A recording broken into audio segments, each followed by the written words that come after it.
Jadi di tahun 2024 aku menghilang dari YouTube dan aku mau cerita sedikit tentang ngapain aja sih aku selama 1 tahun ini. Hi learners, welcome back to my YouTube channel. Gak kerasa sekarang aku udah lulus dari Harvard. Jadi aku wisuda di bulan Mei tahun 2024. Dan kayaknya bahkan terakhir aku update teman-teman itu di awal aku memulai tahun keduaku di Harvard, which is di tahun 2023. Jadi udah lama banget ya. Sebenarnya alasan kenapa aku menghilang total di tahun keduaku di Harvard adalah aku sibuk banget. Jadi alasannya baik ya teman-teman, alhamdulillah. Sibuknya ngapain aja sih? Yang pertama, aku dapat kesempatan magang di World Bank atau Bank Dunia. Jadi ini salah satu opportunity yang sangat menarik yang aku dapetin. Aku bisa magang secara remote karena aku juga masih kuliah full time di Boston, dan World Bank itu headquarters-nya kalau di Amerika itu di Washington DC. Teman-teman mungkin di sini ngerasa aneh ya, kan kok dokter magangnya di bank gitu. Tapi sebenarnya World Bank ini kan proyeknya banyak teman-teman, termasuk di bidang kesehatan. Dan walaupun mayoritas yang di World Bank itu orang ekonom, mereka juga butuh insight tambahan dari orang-orang di bidang lain sesuai proyeknya. Disitulah aku bisa dapat kesempatan untuk magang, dan juga aku sempat di tengah-tengah magang itu main ke kantor pusat di Washington DC. Aku juga bisa meeting dengan banyak orang Indonesia yang ada di World Bank. Bahkan aku bisa ketemu salah satu direktur di World Bank yang orang Indonesia, yaitu Pak Wempi Saputra. Jadi itu satu. Terus yang kedua, aku menyelesaikan tesisku dan aku sidang terbuka dan alhamdulillah lulus one shot. Tesisku ini benar-benar buah kerja keras, keringat selama berbulan-bulan. Aku sangat bangga terhadap hasil karyaku ini. Terakhir aku update di tahun 2023.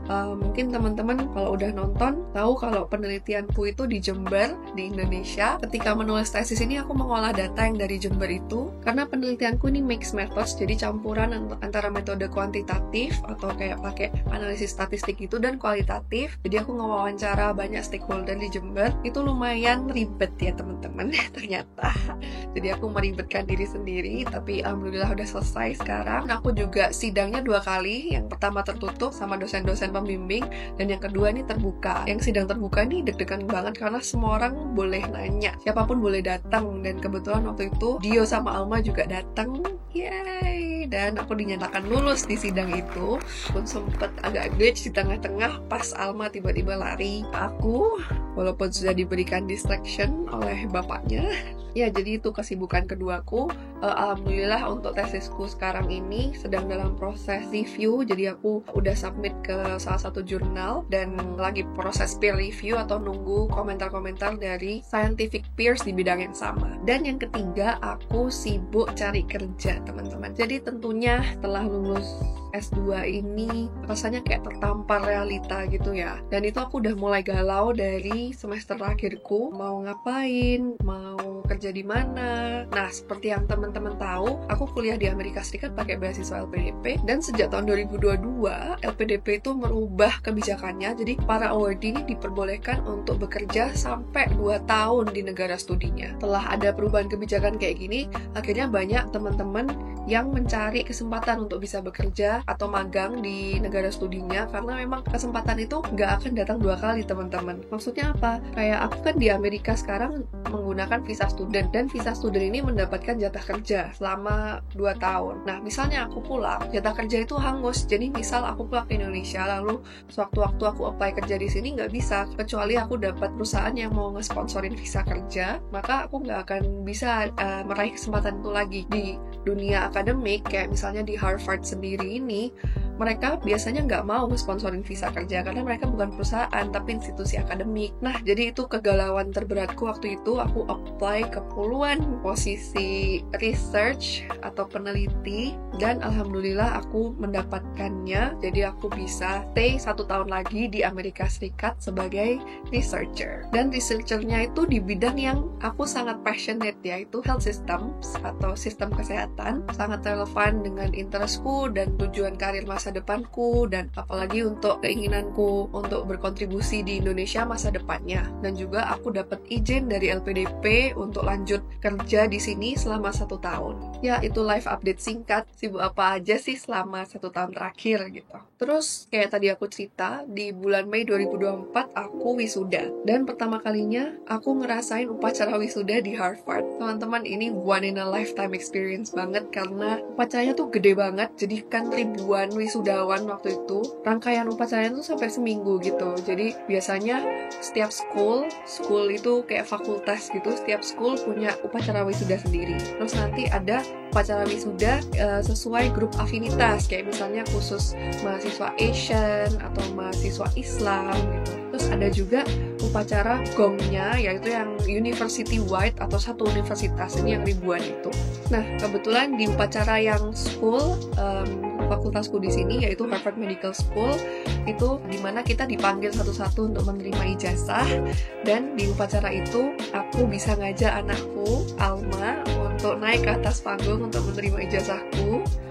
Itu momen yang sangat mengharukan bagiku karena di semester akhirku di sini itu pas momen-momen aku nggak ada tesis sambil magang di World Bank, itu aku jarang banget pulang karena aku selalu stay di perpustakaan sampai jam 12 malam biar aku bisa fokus nulis tesis. Karena kalau di rumah kan pasti akan rasanya tuh kepingin main terus sama Alma. Kebetulan juga di wisudaku keluargaku hadir, adik-adik iparku, adik-adiknya Dio, walaupun orang tuaku belum bisa hadir, tapi aku cukup bahagia karena keluargaku masih ada yang bisa datang. Terus juga di upacara wisuda yang university wide ini ada kejadian yang sangat menarik. Jadi waktu itu ada protes walkout atau mahasiswanya pada keluar dari upacara itu karena memprotes dukungan Harvard terhadap isu Israel-Palestina. Jadi Harvard itu kan institusi, teman-teman. Harvard itu adalah universitas swasta yang dia juga dikontrol fundingnya oleh donatur-donatur, dan ternyata bahkan pekerjanya dan mahasiswanya Harvard ini nggak setuju dengan approach Harvard Corporation atau induk institusinya Harvard ini. Jadi waktu itu yang walk out nggak cuma mahasiswa aja, tapi juga bahkan profesor-profesornya itu walk out dari upacara wisuda. Overall, pengalaman menjalankan rangkaian acara wisuda selama 1 minggu itu jujur capek banget, tapi rewarding banget bagi aku. Aku dapat foto-foto yang cantik, dan juga aku bisa ngajak keluargaku buat menikmati acara ini. Kalau teman-teman penasaran kayak gimana sih rangkaian wisudanya, bisa cek di YouTube-nya Harvard, karena rekaman dari acara wisuda itu tiap tahun biasanya di-post. Oh ya, kesibukan lain sebenarnya yang bikin aku sampai nggak sempet update itu karena aku lagi kembali ke hobiku zaman kuliah FK dulu, yaitu berlari. Aku bener-bener rutin berlari, jadi selama setahun terakhir ini mungkin bolong tuh cuman beberapa hari aja dalam seminggu, tapi setiap minggu itu aku selalu lari. Bahkan selama musim panas, musim dingin, salju, terus lari.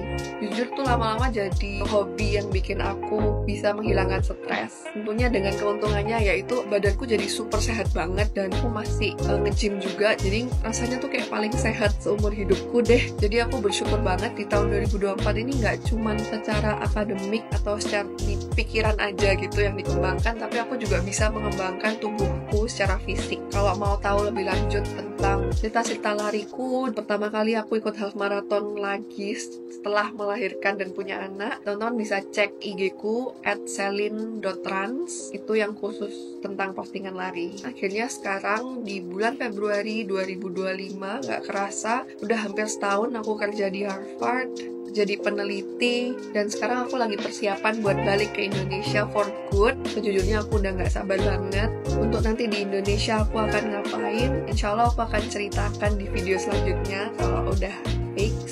Tapi itu gak kalah menarik sama yang aku kerjakan di sini.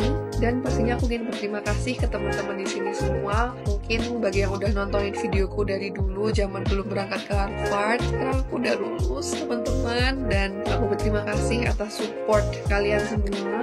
Di tahun 2025 ini aku udah beresolusi untuk lebih rutin ngepost di YouTube. Dan kayaknya juga banyak yang request video tentang gimana menyeimbangkan kehidupan selama jadi mahasiswa dan seorang ibu Karena aku udah lulus, aku ngerasa aku bisa jawab itu semua. Jadi ditunggu ya video-videonya. Jangan lupa like dan subscribe dulu, dan nyalain notifikasi biar kalian tahu kalau aku ngepost video-video baru, dan ikuti terus perjalananku untuk terus mengembangkan diriku menjadi seorang lifelong learner, dan aku harap bisa menginspirasi kalian semua juga untuk terus belajar jadi seorang learner juga. Thank you so much and I'll see you in my next video. Bye!